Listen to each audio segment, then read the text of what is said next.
Hi Sunset Hills families! We are here today just to go over some strategies, modifications, and explanations for one of the activities in the packet that was picked up on Friday. If you did not pick up the packet on Friday, no big deal. It's really easy to replicate at home. We're just asking that you take a sheet of paper and make a grid of 9 colors: red, orange, yellow, green, blue, purple, white, brown, and black. So if you picked up the 3 or 4-year-old packet, you'll notice that the grid is pre-colored. If you picked up the 4 and 5-year-old packet, you're going to notice that the grid is uncolored but labeled with the color words. So for our older students, we're encouraging you to assist them with coloring the appropriate colors. So what you guys can do with this activity, it's meant for a scavenger hunt. And there's a lot of different ways that you can implement this with your child. We are going to start with the one that is the most independent level, and that would be a traditional scavenger hunt. So we would encourage you to give this paper to your child and ask them to go around the house and maybe collect toys or small objects that can match each item.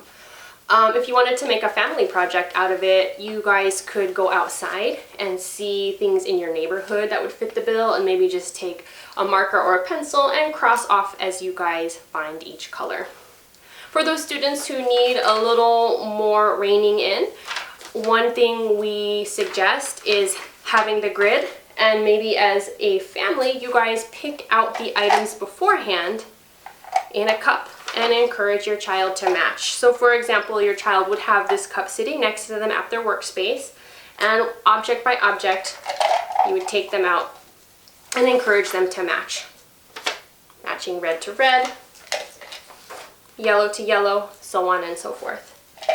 If the objects or toys themselves are too much of a distraction, as sometimes they tend to be, another approach you could do is have pre-cut out squares of colors that correspond with their grid. So pulling out your paper square, match purple, and encouraging your child to correctly match purple to purple.